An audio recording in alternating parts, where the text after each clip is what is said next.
Today we're going to read a story called Farmer Will Allen and the Growing Table. This story is a biography. A biography is a story of a real person's life written by someone other than that person. If Farmer Will Allen wrote it about himself, it would be called an autobiography. Authors of biographies present events in the order that they happen. Authors of biographies may organize their ideas using some headings.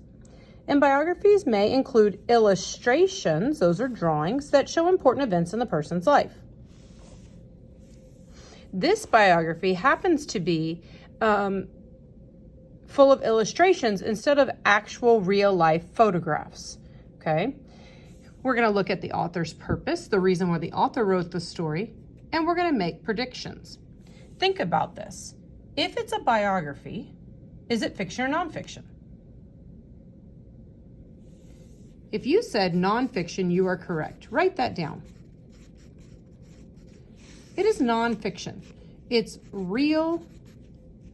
It's about somebody's true life. It's going to tell real events that happen to this guy. Here we go. Farmer Will Allen. So we have a heading up here. Farmer Will Allen is as tall as a truck. He can hold a cabbage or a basketball in one hand. When he laughs, everyone laughs, glad to be in his crew. When he talks, everyone listens. But some say the special thing about Will Allen is that he can see what others can't see. Are they right? When he looked at an abandoned city lot and saw a huge table heaped with food, was he right? So far they've kind of introduced him. He's a big guy. And people seem to respect him. How do I know that? I know that because it said they were glad to be in his crew. People listened. Okay. The kitchen table. When Will Allen was a boy, bowls of peas, greens, and his favorite, lima beans with ham, covered the kitchen table. My mother often fixed enough food for 30, Will said. He never had a car. We never had a car or a TV, but we always had good food. He remembers people who'd come to dinner tired and drooped and leave laughing. So, do you see how this word is written much bigger? All in capital letters. They want you to notice that. They left drooped, meaning they came kind of drooped, meaning kind of sad, but when they left, they were laughing, they were having a good time. So these dinners that his mom would put on would make people happy.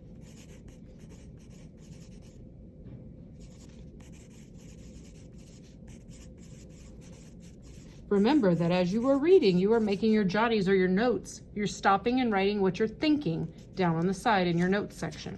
Dinners made people happy. Will's family grew most of their food. Will loved the food, but hated the work. He planned to quit on planting, picking, pulling weeds, leave those Maryland fields for basketball or white shirt work. And he did. He graduated from college and moved to Belgium to play professional basketball. So he was a basketball player. So when he was a kid, he had to help do all these jobs, right? But as an adult, he was a basketball player. So I'm going to write kid helped with garden or the growing of the food. And then as an adult, he became this basketball player. He didn't want to keep doing that. When a Belgian friend asked him to help dig potatoes, Will realized he loved digging in the dirt. He grew so much food that he and his wife, Cindy, covered their kitchen table with Thanksgiving dinner for a team of basketball friends. So he started growing food again.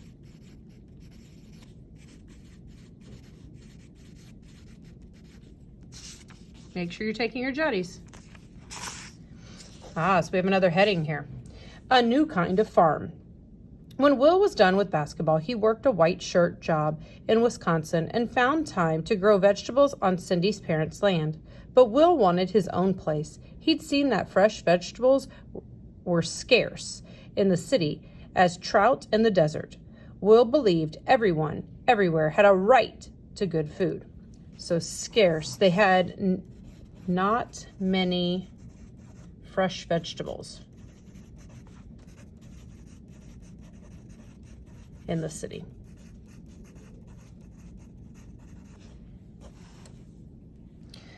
But how could Will farm in the middle of pavement and parking lots?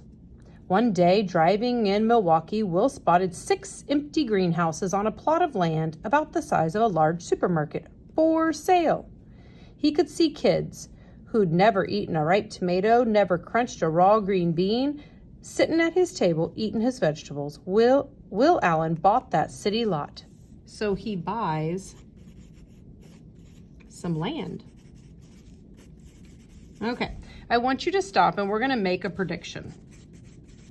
When you predict, you guess what's going to happen next based upon what you've read. So we know he bought this piece of land. We know he likes to farm. What do you think is going to happen next? Go ahead and write down what you think is going to happen next. Make your prediction.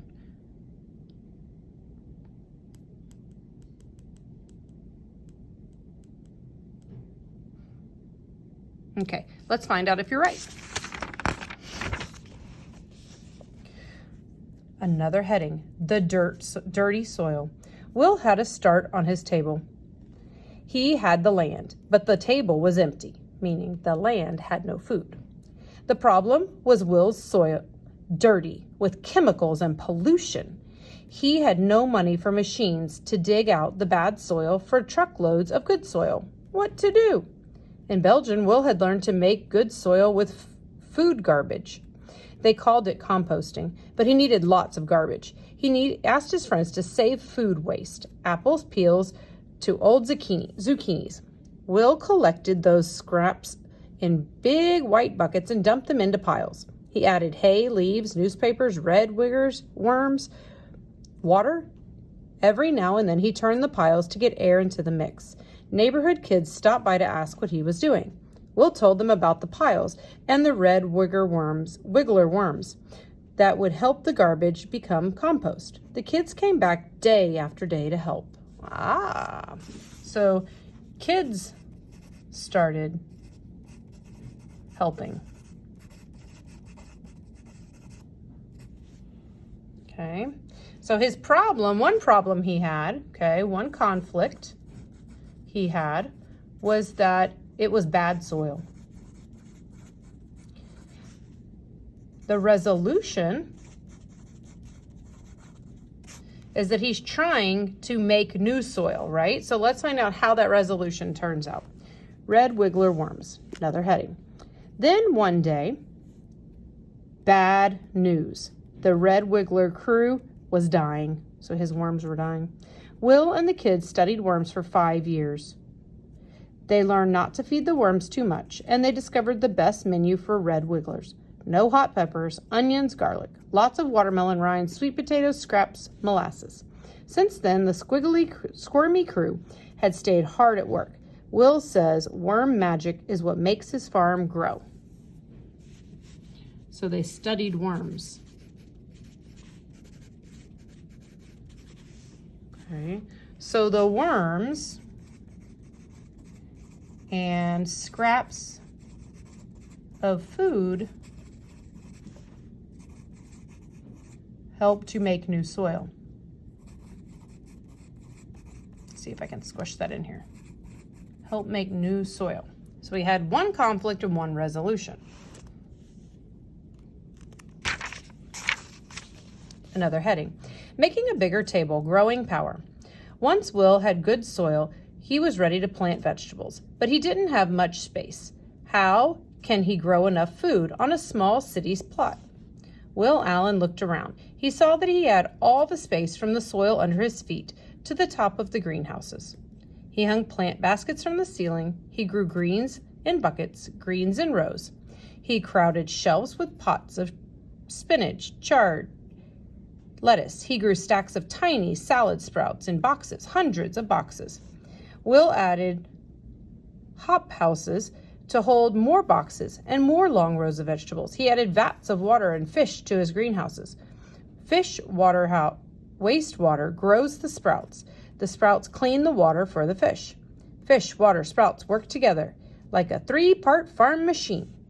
He added goats, chickens, turkeys, and bees to the city farm he named Growing Power. Okay, so these are all the things he adds. Okay, all the things he adds to his farm there. And you can see all these people who are working to help him do all of these things. Finding farmers. Okay, another heading. Farmer Will's work clothes are jeans and a blue sweatshirt with cut-off sleeves. He's busy from early morning to night. Still, one person could never grow all the food Will wanted to grow. Where could he find more farmers in the middle of the city? Will Allen looked around. He saw teenagers, school children, parents, grandparents. He taught them to be farmers. Then Will's table held as much as several supermarkets, thousands of pounds of food. Neighbors who lived in high rises, so like skyscrapers, far off the growing ground, came and still come to Will's farm to buy fresh vegetables, fish, and eggs. People have gone and still go to fancy restaurants to eat Will's food. But Will wanted his table to feed folks all over the world. How could he build one huge table that crossed continents? So I want you to stop and think about that part. Okay, he sells some of his food. People eat the different vegetables, but he wants, remember he called his land his table where he was growing the food. So how could he have one huge table across continents? Make your prediction. What do you think that means? Predict what that means.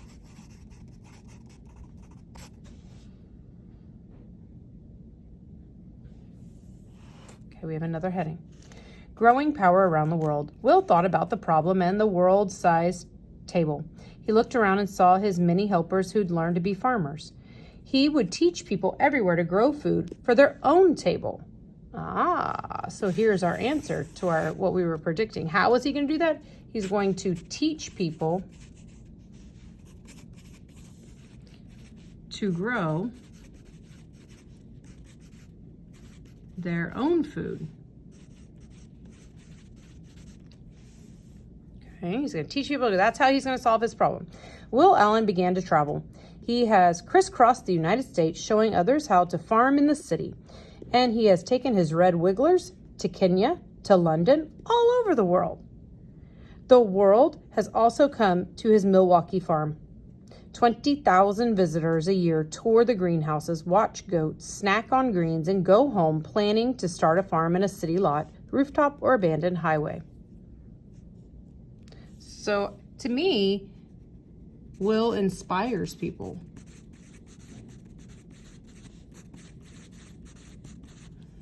To help others, help them grow food, help them feed other people.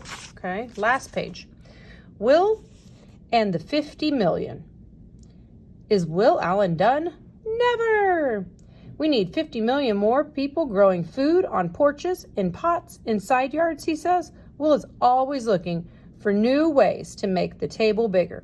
More schoolyard plots, a vertical farm that's 5 stories high. So the vertical means going straight up.